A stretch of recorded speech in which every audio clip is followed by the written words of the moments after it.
Hey guys, welcome to another ride in the struggle bus where every wheel is an empty triangle.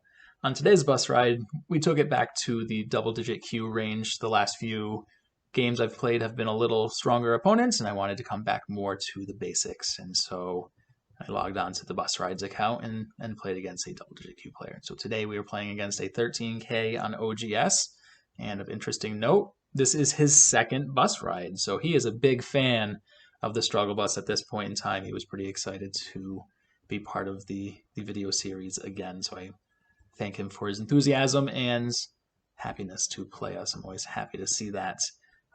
This game showcases probably the biggest of the Strugglebus Basic rules, which is that the corners are more important than the sides, and which are more important than the center. And we will see as our friend tries to take the center while disregarding the sides and the corners, how that turns out for him.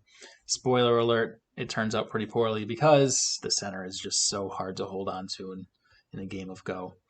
Either way, I would like to thank our opponent for playing us again today. I'd like to thank you guys for watching these videos, and I would like to thank my patrons for supporting these videos. With that said, let's get into the game.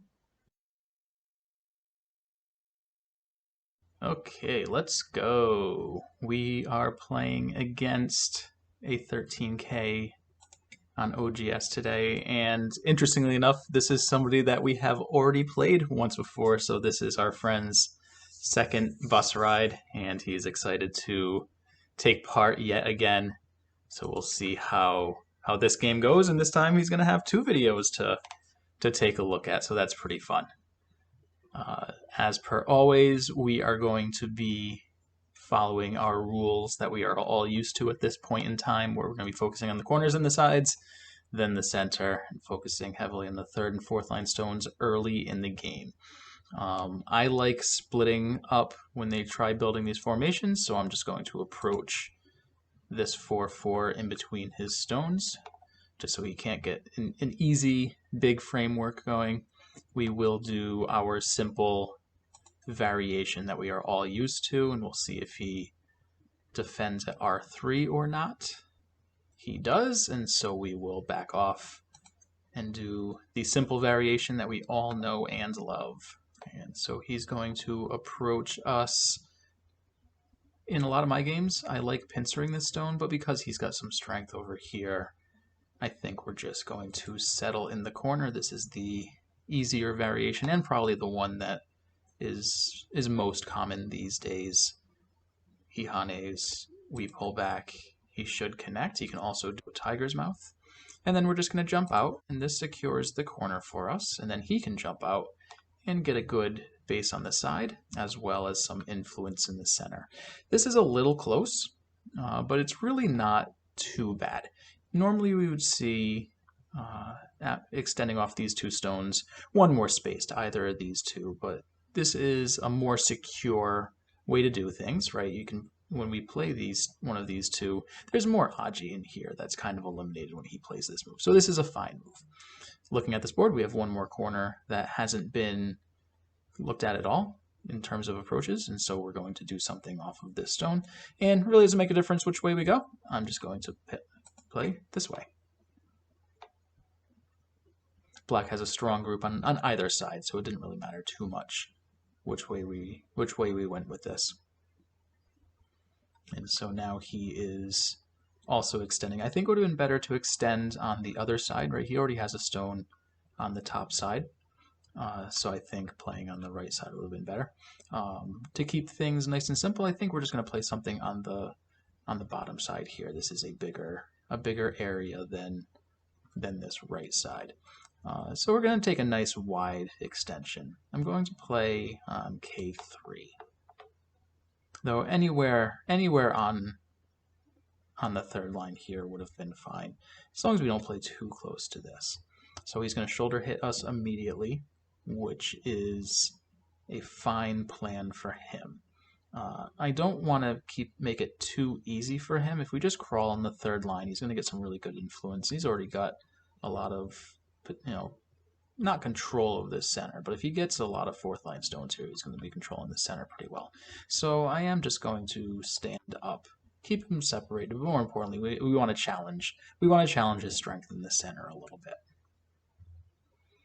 and he's playing this. This is kind of a weird shape move here. He's going to look at taking this tiger's mouth, but if we just jump out instead, which we're going to do, it takes away his ability to play this tiger's mouth. And then he's going to play over here.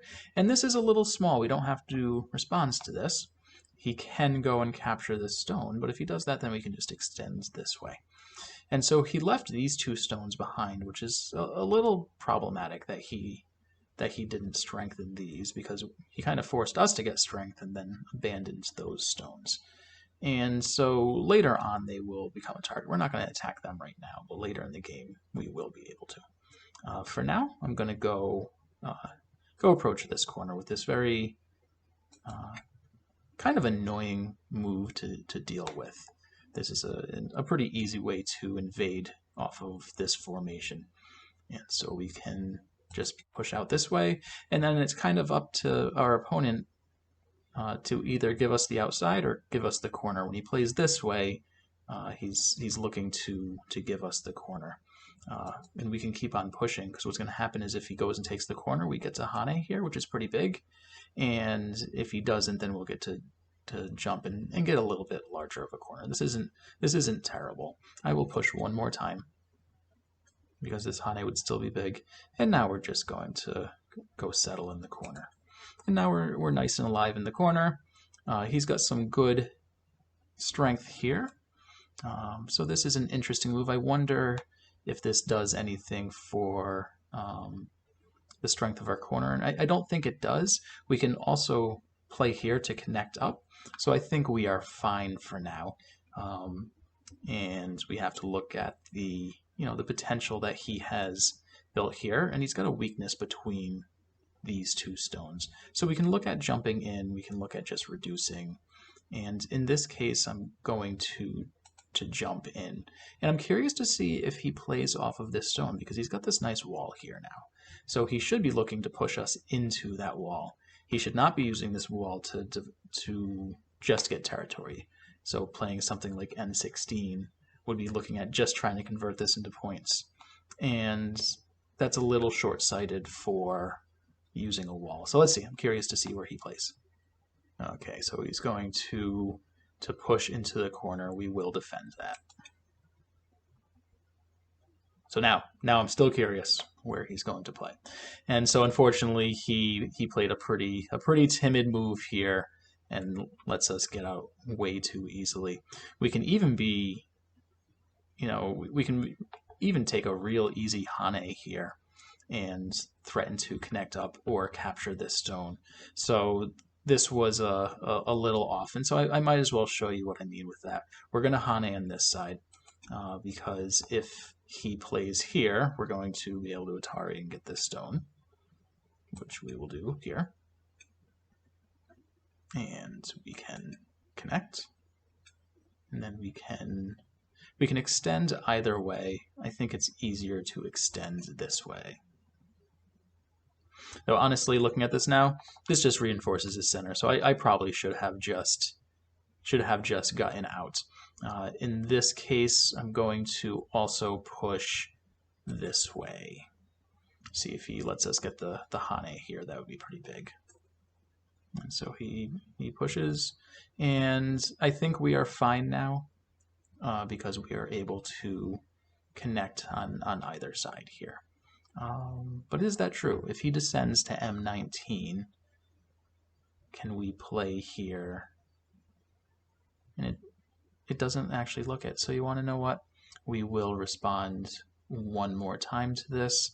We're just going to connect on the second line here. This is giving our opponent a lot of influence, though. I'm curious to see how he ends up using this influence. And he comes back. That's interesting. Interesting timing here. I think this is a much more important area.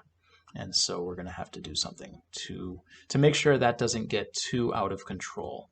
And so in this case, we want to make sure that we don't have any lingering weaknesses on this board. This group could be potentially a little weak. And so what I'm going to do is I'm going to press the top of this group. It gets a little more shape for us, so that when we do eventually go up here, that will have a little more strength. So I will take the Hane here, and I will extend one time. And just kidding, I'll extend again. I don't want to get hit on the head of 3.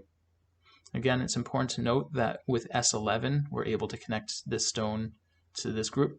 So we have options of running out or connecting. We will take this Hane. This group is nice and strong now, and so I want to do something on this side to deny an easy base for this group, and so I'm going to play here just to help strengthen our corner. Now that he's gotten his strength here, right? He's kind of looking at closing in on our corner, and so he plays on the outside here, and here he's not fully alive yet, right? Because we can play K1 to get that eye. We can play here to get that eye. In this case, I'm going to extend just to, again, we're just looking to get this as strong as we can, get as much profit as we can. Once we are fully strong with this group, and this group, and this group, and we've got no weaknesses on the board, then we can go look at reducing this. Again, you don't want to have any liabilities on the board when you go to do an invasion or anything. I will block. So he's building some strength in the center to get some strength for this group, but is fully securing territory for us. At this point, I don't think we're going to be able to get a strong attack on this group for now. And so what I'm going to do is I'm just going to look at reducing really the only area on this board that we can reduce, which is this area here. And where exactly we play for that, I don't know. That's not necessarily an easy question. We don't want to play too close. So I'm considering N13, and I think we've got enough room to run out. So that's what I'm going to play. This is so wide open, right? This is why we really focus on corners, then sides, then center, right? Black's looking to try to get something in the center here, but there's just too much room. There's too much room. You're responsible for building all 4 walls, and it's just too tough to do. So there's no way Black's going to be able to contain this stone. It's got too many directions to run. That's interesting. So he didn't even respond to this. And so now we can do some really forceful moves and pretty much erase any potential that he had here. We have this peep, which threatens this cut, which he's going to have to do something about. And now we can start building in the center. This is an interesting move. So he's challenging our cut. I actually really like this as a response. I hadn't even considered this. I just naturally assumed that he would fill, which is a pretty common mistake. One that you should avoid, and I should also be avoiding, is assuming that your peep there's only one answer for it. And in this case, I think this is a great answer, because if we play here and he cuts, a fight's going to start right next to his huge wall, which is really not what we want. So in this case, we're going to recognize that this was an overplay. Our opponent has caught us, and we are going to let him capture the stone. But we're going to make sure that he doesn't do it efficiently. This is still going to be a very successful reduction. And unfortunately, he then defended. I think he just needed to push through. We would have given up this stone, and that would have been that. In this case, though, I actually would rather just take the center here. And so that's what I'm going to do. This stone is fine. He can have it. It's not going to really help us to save that stone versus getting strength in the center. It's important to keep your eye on the big points on the board. And in this case, this is a much larger area, and this is a much larger area than this here. We're going to take this Hane. Gives us a really great shape with this tiger's mouth. It also threatens to get the Atari and connect. I mean, we will gladly save this stone if given the opportunity to, at a certain point in time. Earlier was not the time, but now might be. So if he ignores this, we are able to get the Atari and then connect. And he plays away, and that is an interesting move for sure. And so we do have to be mindful that our groups aren't alive yet, especially these 4 stones, right? They've got multiple directions to run. And then we've got this group. I feel like there's a good amount of Aji left against this. And so I think we want to do something just to make sure our groups aren't too. And so we're going to play a move here to help bridge the gap between this group and this group. And our friend has said that at this moment in the game, he's a little lost as to what to do. I think he means I don't think he means that this game is over, he's lost. I think he's saying that he's unsure of what to do. And that's tough. The middle game is tough, especially when we're trying to get in the center. But yeah, we just need to be focusing on the big areas. And this isn't it, right? If you look at the big open areas, we've got, we've got stuff here. There's obviously stuff going on here as well. So in this case, right, this is Black's big area now. And so I think we can play a move this way, which continues to get this group stronger. It goes to reduce his big area, right? And looks to potentially connect up, but it's, again, there's too much room. Okay, so he's looking to cut here, and I wonder if the cut works. If we play here, and he cuts, and we push down, I think we're going to be fine. So we are going to connect, and if he cuts, we can't push him this way, because then there's a weakness at c5, because this group has fewer liberties. But with g3 and f4 being liberties for this group, we can push down and be okay if he cuts. Once we lose those liberties, it'll be the same situation, and we'll have to protect. And so there's one liberty gone. And just to keep this real simple, we are going to protect this cut. Because that is also one of our rules, is we have to make sure to protect our cuts. Okay. So we get to Atari. Oh, and he's willing to co. That is good. We are going to extend. This group probably already has enough eye space to live. We don't want to let him Hane at the head of 3, though, so we will still extend here, which, gives us more room to connect up. We do have to be a little careful with this group. Again, we can still connect at S11. We can connect up here, so we'll be fine, but he is getting more strength around it, so we will start to do something here, and I'm thinking I will likely just connect at S11. And here, yeah, that's not a small move, but I think we can keep on reducing it here. But honestly, we can come in from both sides. So I'm just going to play S11 here. This will be an easy area to reduce. He extends. I'm unsure if we need to do anything here, but I will play R5 because I mentioned earlier in the game, I'm willing to give up this stone, but at this stage of the game, it's big enough to save. So at this point in the game, there really isn't too much more to go over. We're going to be able to reduce this. We're going to be able to do our end game moves. And so let's look at endgame here. We want to be looking for nice sensei moves. And I think this is a pretty good sensei move because he really can't let us Hane him here. And then we can even just keep on pushing along and connect under. Because at this point, because we already have this stone here, normally this is a really bad exchange to just crawl on the second line forever as your opponent is playing on the third line. But the influence isn't facing anything now because we've already got a living group here. So it's going to be tough for Black to do anything with that. Another endgame move is T3. Though honestly, this is such a big area. We should still be focusing on this. And so that's what I'm going to do. I'm just going to keep on pushing in.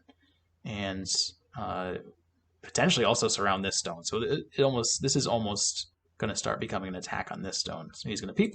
We're going to protect. He's going to peep. We're going to protect. We're going to protect our cuts. So now he's doing a good active job of starting to surround this. But unfortunately, we still have this stone that we can come in from. But I'm just going to play here. I want to ensure that we stay connected with our groups here. And so that is what I'm going to do. Okay, and so he's going to push, and we're going to push. And again, it's, this is probably just a great example of why we really don't want to get the center. You can look at this board and see how much investment Black put into trying to get the center here, right? You can kind of follow where his stones go, but it's not going to turn into a lot of points for him.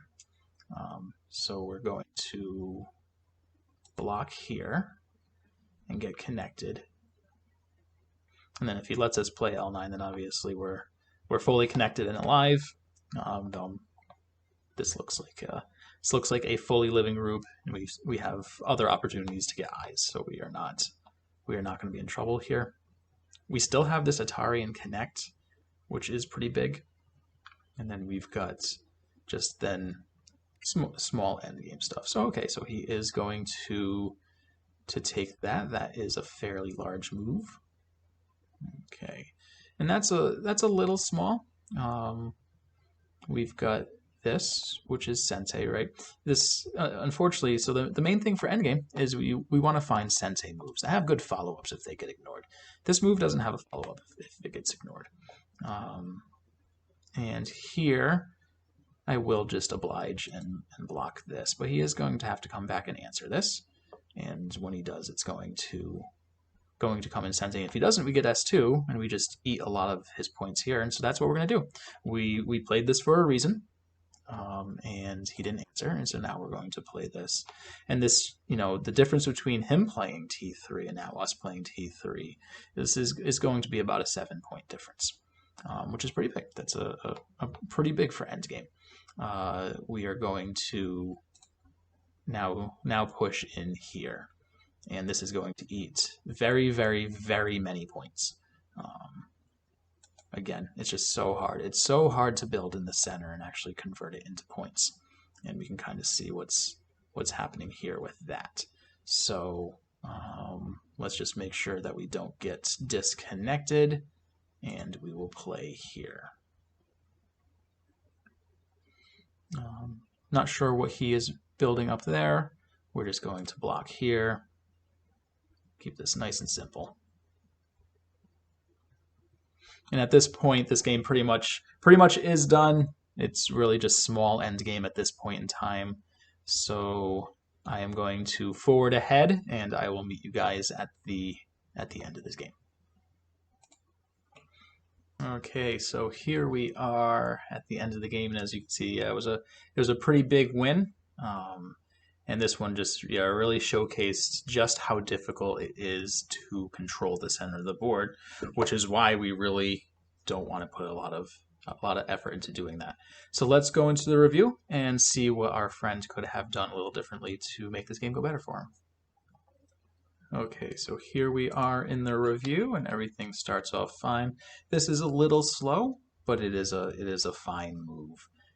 Approaching one of the corners or extending off of one of his would have been a little better, or playing on one of the more open sides. But this is a fine move. It's not going to lose you any games.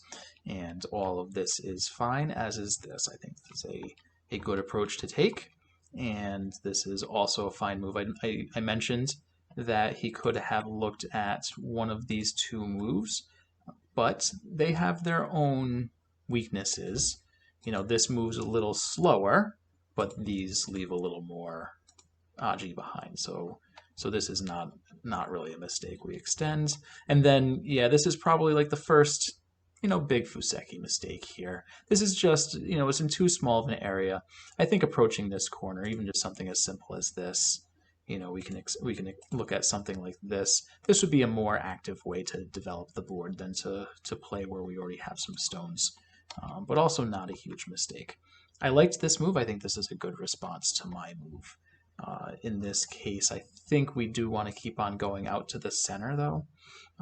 which this does. It kind of does it in a somewhat clunky way. It's not great shape, even if white just extended, because white then takes the move that black wants to play, right, to make his tiger's mouth. So this is just a weird shape move, and this would be what we would normally see, or if he just wanted to extend. Those would be fine. So we move a little faster in the direction that we wanted to go, and then he plays here, which honestly is not a bad move. It's actually pretty good timing for it, because as white gets strength over here, it gets really awkward if black lets us get this, because if we're too strong over here, there can be some aji that gets turned on here. So I think this was actually fine timing for this. And yeah, this is a tough move to answer, and I don't think he went about it wrong. I think this is a perfectly valid option. I think as black, I'm going to Tanuki here, though, because the corner is already gone. Black can't get this corner anymore, and so now the best we can do is just reduce this, but it's too early to reduce this. It's too small of an area. You just built this wall, and I think it's time to use it, either do something wacky like Tengen, right, to try to develop this and maybe put pressure on this, or directly put pressure on this and then try to build this up naturally. This will be a tough wall to use, right? Influence is difficult to use, but you can't be sliding back here. I think we do need to have an active approach on how to use this, and I think it's probably, to go after these 3 stones, and so maybe try to get these stones strong first. I would do something over here. Playing this gives white the timing. And this was a test move right here. This probably wasn't a very fair move. I wanted to see him play this. I wanted him to be nice and aggressive, because we've got this really nice wall now, right? And so we really want to push into it and start a fight. So he takes this exchange first and then plays under. And this is just a little too timid. In this situation, I think I also got ahead of myself. I should have just been happy with this exchange and then jump out. This is going to reduce everything that black just worked to get here. We really don't care about the side at all, right? Playing this is a little silly, because now this is me saying, no, I want the side. I don't care about the center, but that's not true at all. I really did care about the center, so I should have just jumped out. So once I played here, I think black handled this exceptionally well. I think this is a really good job for black. Because yes, we lived in here, but now black's even stronger, and white only got 4 points here, right? It's really not much. White really didn't get a lot here. So this was, I think, a good result for black. But again, now that we've built this here, we really got to do something with it. And so I think coming back in this direction is just the wrong way. I would be looking at playing something like this, which is going to start a fight over here, and it's going to be tough. But there's a lot that black can do in this corner as well, right? If we play here and we, I don't know, we do something like this, right? And white's looking to surround that. Black, can, instead of playing that, can still play something like this. This is going to be hard for white to deal with. Black can give up these 2 stones if it means he gets all of this. So this is just kind of going in the wrong direction. And then all of this, I think, is reasonable for black. But again, we're focusing just on the wrong area now, right? We've built up this huge wall here. This is the focus of the game. And black has now spent this move going in that direction, as well as this move. There's too much going in the wrong direction here. And so I think this is tough. I'm not sure what else black could have done here. I probably would have left this for now. And again, I'm kind of beating a dead horse here, but this is the focus of the game. And I think he just missed his opportunity to do that when he played here, right? Ended in gote for him, and let white just jump in, and that's what we did. And so, white didn't get a lot of points here, and black, but it's still an amount of points. We've got what, 1 2 3 4 5 6 7 8 9 10 11 12 13 14, like 14 15 points for white. So black needs to get something out of that, and what he got was this wall, and he unfortunately didn't use it. In this case, it's tough though, right? There's just so much that that white can do, but I still think we need to play on the outside and try to push into the wall. So maybe we could play something like this, drive white this way and then try to develop this, right? Because we already have the stones here, we've already got some stones here. But again, this is going to be tough no matter what, but especially with black tanukiing and letting us get another move. And then he called us out and he did a great job of it. And I think here, yeah, I think we just need to block. I think we just need to block, capture that stone, because this allows white to connect if we want, right? This probably would have been a very strong move, but again, I think it's better just to take the center. And at this point, you can kind of see, the drawings on the wall. We've got a really big left-hand or bottom left corner because of the exchanges here. Our top left corner isn't tiny. This isn't tiny, right? And all black had for all those exchanges was his control of the center, which he has now lost. And so black really doesn't have a means of getting points on this board anymore. All he has is this small corner here, and then whatever this is going to turn into. But it's not going to be enough, as you guys saw. So our friend needed to focus a little more on the sides and corners, I think, instead of the center. But that's not always as easy as I make it out to be. So I understand that. So anyway, I'd like to thank him for the game, the second game of this series for him, and that's where we're going to leave this one. So anyway, thanks for coming out for another bus ride, and thanks for coming out for another ride in the Struggle Bus, where every wheel is an empty triangle. Have a good one, guys.